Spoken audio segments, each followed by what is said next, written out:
Yan guys, ito yung itsura ng motor natin na bagong linis.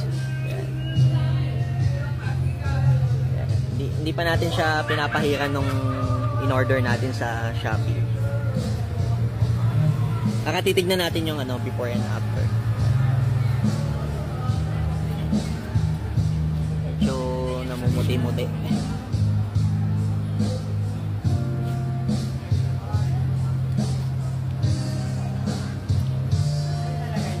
Yan guys, ito.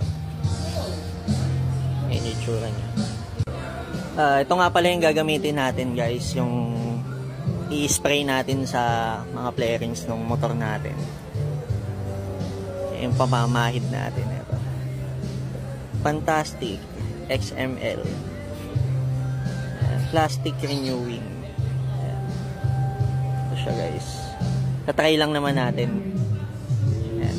Ito yung ipapahid natin dito at i-spray natin.